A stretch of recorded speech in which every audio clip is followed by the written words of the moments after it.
राधे राधे। शुरू से ही पढ़ लेते हैं, जहाँ तक पढ़े होंगे तेजी में पढ़ लेंगे। चैप्टर 3, चैप्टर 2 तक कंप्लीट। विनिर्माण उद्योग से आप क्या समझते हैं? तो कच्चे मालों द्वारा जीवन उपयोगी वस्तुएं तैयार करना क्या कहलाता है? विनिर्माण। कोई भी चीज़ कच्चा माल हो जिसे वैसा उपयोग वाली वस्तु बनाए जो आपके जो दैनिक जीवन में काम है, उसे कहते हैं विनिर्माण। जैसे कपास से कपड़ा बनाना और गन्ने से चीनी बनाना, लौह अयस्क से लोहा एवं इस्पात बना, ऑक्साइड से एल्युमिनियम। तीन चार चीज़ यहाँ से दो चीज़ तो और याद हो जाएगा। जैसे एल्युमिनियम का अयस्क क्या होता है? ऑक्साइड ना। एल्युमिनियम का अयस्क क्या होता है? ऑक्साइड। नोट: भारत में आधुनिक औद्योगिक का विकास का प्रारंभ मुंबई में प्रथम सूती कपड़े मिल की स्थापना 1854 से हुआ। मुंबई में जो प्रथम सूती मिल लगा हुआ था वो कब लगा था? 1854 में। जूट का पहला कारखाना 1855 में कोलकाता के निकट रिसड़ा नामक स्थान पर लगाया गया था। लेकिन भारत में उद्योगों का जो योजनाबद्ध विकास हुआ वो कब हुआ? स्वतंत्रता के बाद 1951 में। 1951 एकदम अपना रफ्तार पकड़ा।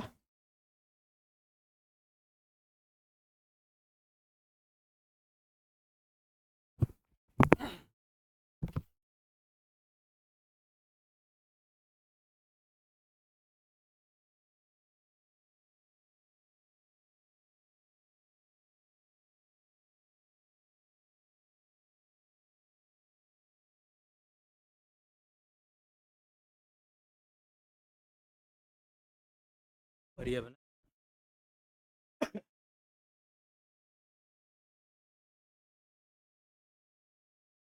देखेंगे भेल।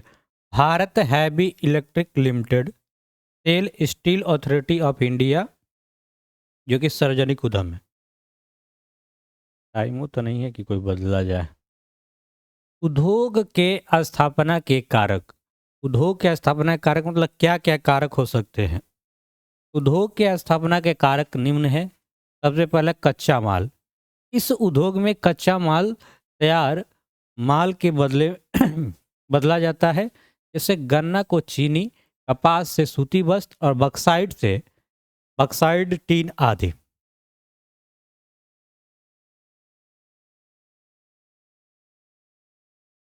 शक्ति का साधन। उद्योग को चलाने के लिए शक्ति अर्थात ऊर्जा की आवश्यकता होती है। कोई भी बड़ी बड़ी मशीन चलाना हो तो उसके लिए क्या चाहिए? ऊर्जा। यह शक्ति मुख्यतः कोयला, खनिज तेल तथा जल विद्युत से प्राप्त होती है। इस कारण उद्योग की स्थापना के लिए किसी न किसी शक्ति साधन पर्याप्त मात्रा में उपलब्ध होना आवश्यक है।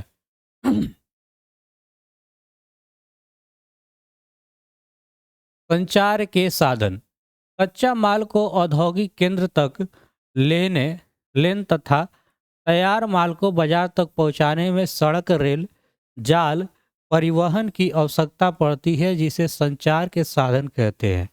कच्चा माल की स्थिति तथा तैयार माल की मांग की जानकारी प्राप्त करने के लिए डाक तार है ना, नहीं है, तार है, क्या है? तार, टेलीफोन जैसे संचार साधनों को विकसित होना भी अनिवार्य है। पूंजी माल। किसी भी उद्योग को चलाने के लिए, मशीन खरीदने के लिए पूंजी की आवश्यकता होती है। उद्योगों के वर्गीकरण। वर्गीकरण देखेंगे। वर्गीकरण। उद्योगों के वर्गीकरण विभिन्न आधारों पर किया जाता है। पहला, कच्चा माल स्रोत के आधार पर। कच्चा माल स्रोत के आधार पर। कृषि आधारित उद्योग, वैसा उद्योग जो कृषि पे आधारित हो, जैसे सूती वस्त्र उद्योग, चीनी उद्योग, जूट उद्योग, खाद्य तेल उद्योग। इस सब किस पे निर्भर है? कृषि पर। दूसरा है खनिज पर आधारित उद्योग, जैसे लोहा इस्पात का उद्योग। लोहा का कोई कारखाना हो, इस्पात का उद्योग हो, तो किस पे निर्भर करेगा? खनिज पर। एल्युमिनियम उद्योग, तांबा उद्योग और सीमेंट उद्योग। वन पर आधारित उद्योग, कागज का उद्योग हो जाएगा, लाह उद्योग हो गया, लकड़ी एवं फर्नीचर, जो भी फर्नीचर का सामान बनेगा वो किससे बनेगा? लकड़ी से। ये सब किस पे निर्भर करेगा? वन पे। जंतु पर आधारित उद्योग, जैसे ऊनी वस्त्र उद्योग, चमड़ा उद्योग, दूध उद्योग, मत्स्य उद्योग, सब किस पे निर्भर करेगा? जंतु पर। तो इस तरह से इसको बांट सकते हैं। दूसरा है आकार के आधार पर बड़े पैमाने पे उद्योग, मील पर आधारित सूती वस्त्र उद्योग, लोहा इस्पात उद्योग, जूट पटसन उद्योग।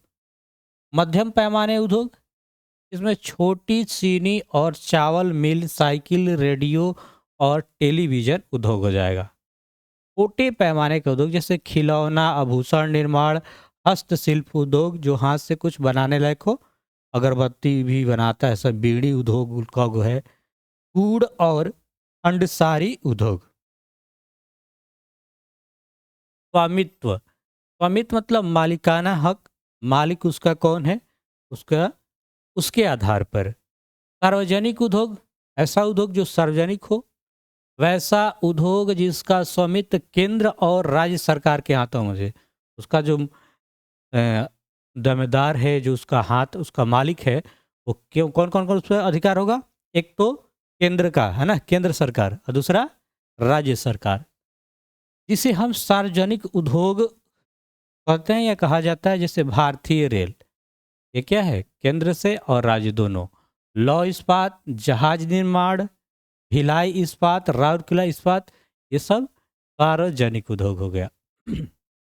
निजी उद्योग, वैसे उद्योग या वे उद्योग जिनका समय जो स्वामित्व है, यानी किसी खास व्यक्ति या कंपनी के द्वारा किया जाता है, उसका मालिक कोई खास आदमी हो।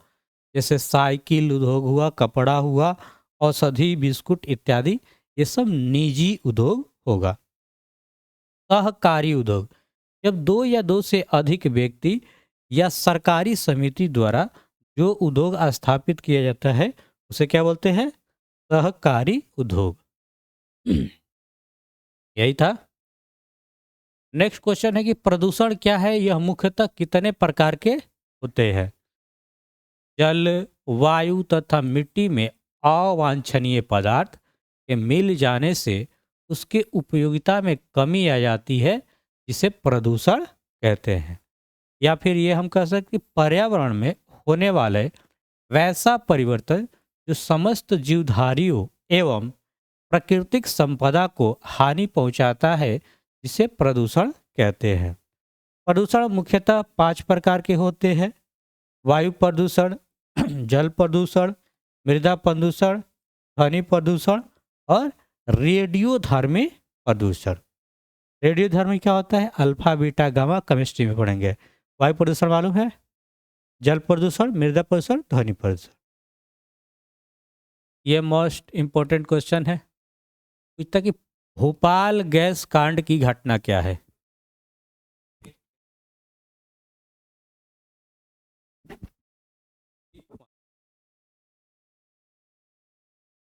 ऐसा भी मिलता है। क्या हुआ था कि 3 दिसंबर 1984 ईस्वी को मध्य प्रदेश भोपाल शहर में अचानक कार्बाइड कंपनी में गैस का रिसाव हुआ, जिससे हजारों हजार की संख्या में लोगों की मौत हो गई, जिसे भोपाल गैस कांड के नाम से जाना जाता है।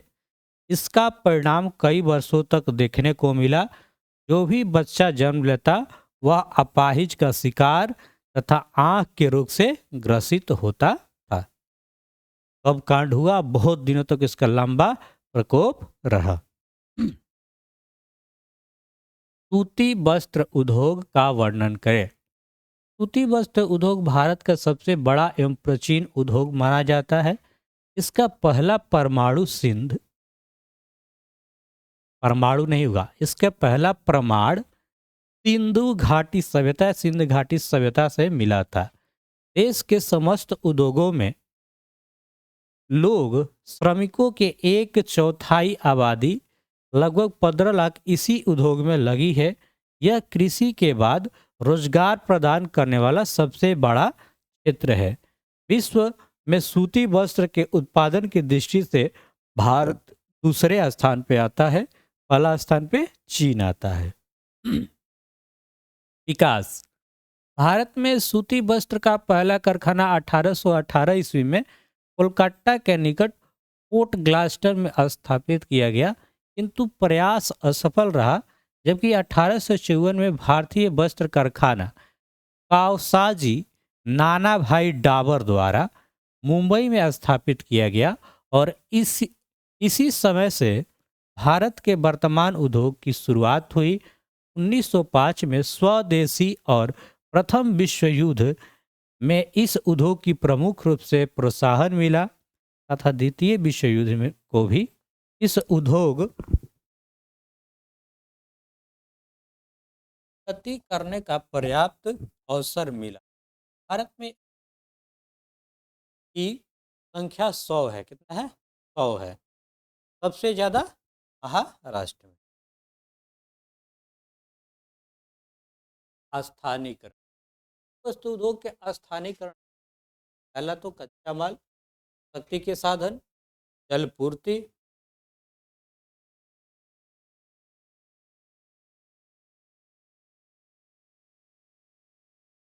कच्चा माल, कपास को का कच्चा माल वस्त्र के लिए क्या क्या चाहिए? कपास माना जाता है। वस्त्र का प्रमुख महाराष्ट्र गुजरात में। शक्ति के साधन। शक्ति के साधन सूती धागा काटने और सूती वस्त्र बनाने की फैक्ट्रियों के लिए कोयला या जल विद्युत शक्ति की आवश्यकता होती है। जल पूर्ति। वस्त्र उद्योग में जल की आवश्यकता भारी मात्रा में होती है। वस्त्रों की धुलाई, रंगाई, छपाई, कलप कराई आदि में शुद्ध जल की आवश्यकता होती है। नलकूपों आदि से प्राप्त किया जाता है। वितरण। सूती वस्त्र उद्योग के वितरण निम्न है। महाराष्ट्र, यह राज्य प्रथम स्थान रखता है। तो सूती वस्त्र बनाने में प्रथम स्थान पे कौन है? महाराष्ट्र। यहाँ पर 157 मिले हैं, जिनमें अकेले मुंबई महानगर में 62 मिले, इन 62 मिले हैं, इसलिए इसे सूती वस्त्र की राजधानी कहते हैं। ऑब्जेक्टिव क्वेश्चन, इस सूती वस्त्र की राजधानी किसे कहते हैं? तो मुंबई। सूती वस्त्र उद्योग के प्रमुख केंद्र सोलापुर, अकोला, अमरावती, वर्धा, पूना, सतारा, कोल्हापुर, नागपुर आदि। गुजरात, यह दूसरा सबसे बड़ा उत्पादक राज्य है। सूती वस्त्र का सबसे बड़ा दूसरा जो राज्य है वो है गुजरात। यहाँ पर 110 मिले हैं और इस राज्य में वही सब सुविधाएं प्राप्त है जो महाराष्ट्र राज्य को अहमदाबाद सूती वस्त्रों की राजधानी है। और इस नगर में 72 मिले और अन्य महत्वपूर्ण केंद्र वडोदरा, सूरत, भावनगर, पोरबंदर, राजकोट तथा भड़ौच है। मध्य प्रदेश। मध्य प्रदेश, यहाँ पर कपास बहुतायत से उत्पन्न की जाती है। यहाँ पर सूती वस्त्र की कुल 24 मिले हैं। प्रमुख केंद्र इंदौर, उज्जैन, देवास, रतलाम, ग्वालियर, भोपाल और जबलपुर आदि। उत्तर प्रदेश, उत्पादन की दृष्टि से इसका चौथा स्थान यहाँ पर 36 मिले हैं। कानपुर उत्तर भारत का मैनचेस्टर कहलाता है। याद रखोगे ये क्वेश्चन पूछेगा कि उत्तर भारत का मैनचेस्टर किसे कहते हैं? तो कानपुर है ना। मैनचेस्टर वही होता है जहाँ सूती वस्त्र या कपड़ा ज़्यादा से ज़्यादा बनता है, उसे ही मैनचेस्टर कहते हैं। तो उत्तर भारत का मैनचेस्टर किसे कहेंगे? कानपुर। प्रमुख केंद्र मुरादाबाद, मोदीनगर, सहारनपुर, अलीगढ़, आगरा, इटावा, वाराणसी, लखनऊ आदि। सब स्टेशन है ना। इधर जाओगे तो सब मिलेगा तुमको। मुरादाबाद मिलेगा, हैं? गया है इधर कि नहीं? बक्सा से हिले नहीं है अभी? कहाँ तक? दिलदार नगर तक। और उसके आगे कहाँ? मुगल सराय। बनारस ये ना। हाँ, लखनऊ। लखनऊ हम गए हैं ना एग्जाम देने। लखनऊ गए हैं, वाराणसी गए हैं। ठीक है, इधर इधर नहीं गए हैं। इधर और कहाँ नहीं गए हैं। कानपुर गए हैं। कानपुर में ग्रीन पार्क है। लोहा इस्पात उद्योग का वर्णन करें कि लोहा इस्पात में उसके बारे में लिखना है। यह एक भारी उद्योग है। लोहा और इस्पात के उद्योग लगे तो कैसा उद्योग होगा? भारी उद्योग, जिसे आधारभूत उद्योग भी कहा जाता है तथा किसी भी अर्थव्यवस्था का रीढ़ माना जाता है, क्योंकि जितने सारे छोटे बड़े उद्योग होते हैं वह सभी लौह इस्पात उद्योग पर निर्भर करता है। कुछ भी बनाओगे तो उसमें लोहा का काम लगता है, इसीलिए उद्योगों का जननी किसे कहते हैं? लोहा को कहते हैं। इसे औद्योगिक विकास का केंद्र बिंदु माना जाता है। लौह इस्पात उद्योग विभिन्न क्षेत्रों में उपयोग किया जाता है, जैसे रेल की पटरी बनाना, रेल का डिब्बा बनाना हो, मोटर गाड़ी बनाना, मशीन, भवन निर्माण, जहाज निर्माण, कृषि यंत्र में किया जाता है। लौह इस्पात का पहला कारखाना 1830 ईस्वी में तमिलनाडु में स्थापित किया गया था। पूछा जाएगा कि लौह इस्पात का पहला कारखाना कब लगाया गया? तो 1830। कहाँ पे? तमिलनाडु। ठीक है। जो असफल रहा, जो तमिलनाडु में मिल लगा, जो उद्योग लगा, वो क्या रहा? असफल रहा। जबकि आधुनिक भारत में पश्चिम बंगाल के कुल्टी, कुल्ही नहीं, क्या चीज? कुल्टी, ये टा है, कुल्टी क्षेत्र में 1874 में स्थापित किया गया, जो सफल रहा। जबकि सर्वाधिक विस्तार जमशेदजी टाटा 1907 में झारखंड के स्वर्ण रेखा नदी के तट पर लौह इस्पात कारखाना स्थापित किया गया। झारखंड, हाँ, झारखंड में कुछ उद्योग धंधा है, बिहार में तो बिल्कुल नहीं है। पहले 2005 से पहले झारखंड किसमें था? बिहार के साथ था ना। 15 नवंबर 2000 को अलग हो गया, तब से बिहार खनिज विहीन हो गया है ना। यहाँ पे कोई उद्योग धंधा नहीं है। लौह इस्पात कारखाना स्थापित किया गया। इसके अलावा कर्नाटक, छत्तीसगढ़, उड़ीसा, दुर्गापुर के क्षेत्रों में इस्पात कारखाना स्थापित किया गया था। वितरण: Tata iron and steel company का शॉर्टकट क्या होता है? टिस्को। ठीक है। Indian iron and steel company, IISCU देख लेना। राउरकेला इस्पात कारखाना, भिलाई, यह भी इस्पात कारखाना है। Durgapur, Bokaro steel limited, Salem steel plant, Visakhapatnam steel उद्योग और विजयनगर स्टील उद्योग। भारत में सीमेंट उद्योग का वर्णन करें। भारत में किसका वर्णन करना है? सीमेंट उद्योग। सीमेंट एक ही उपयोग है, आधारभूत होगा। क्या होगा? आधारभूत। सीमेंट एक आधारभूत उपयोगी पदार्थ है जिसका उपयोग भवन निर्माण, सड़क और पुल निर्माण एवं अन्य ढांचों में होता है। सीमेंट के उत्पादन में विश्व में भारत दूसरा स्थान, और भारत में विभिन्न प्रकार के, विषम की जगह पर क्या लिखेंगे? विश्व।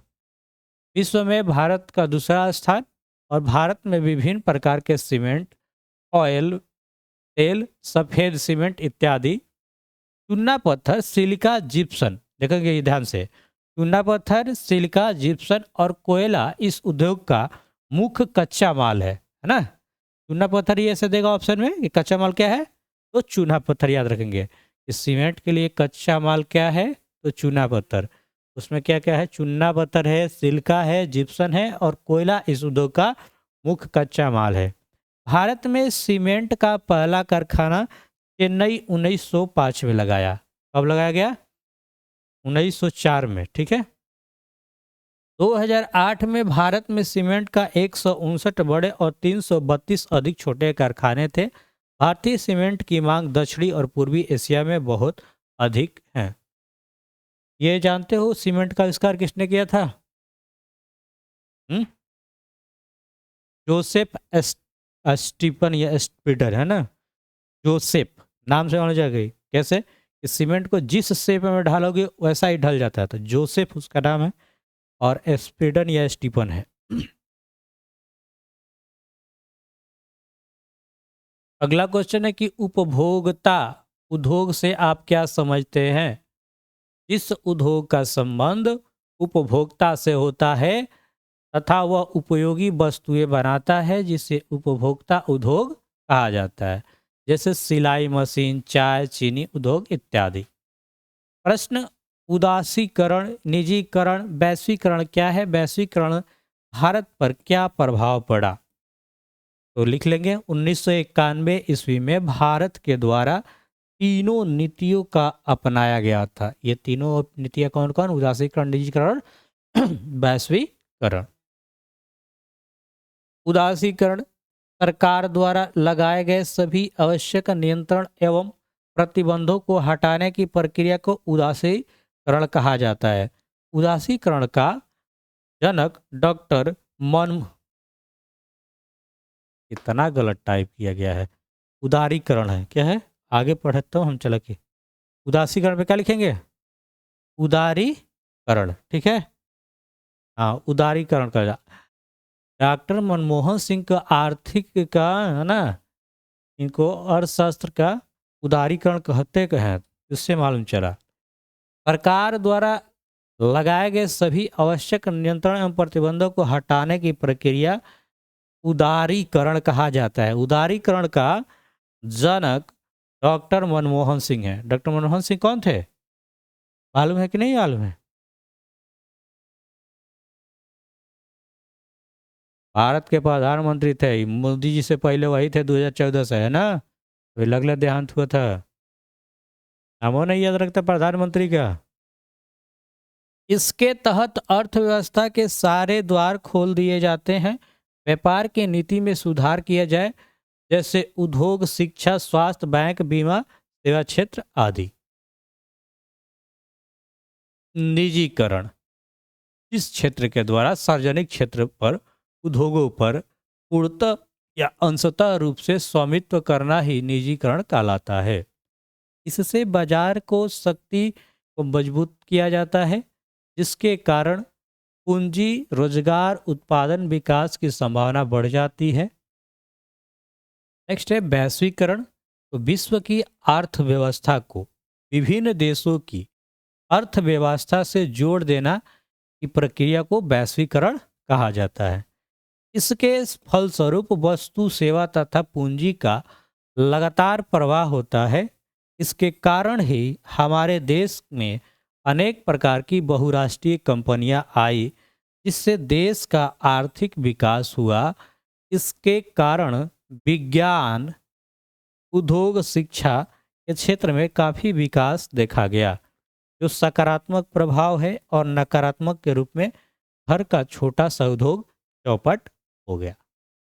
यहाँ तक था। इसके बाद ऑब्जेक्टिव क्वेश्चन है। ऑब्जेक्टिव क्वेश्चन का आंसर लगाए हो।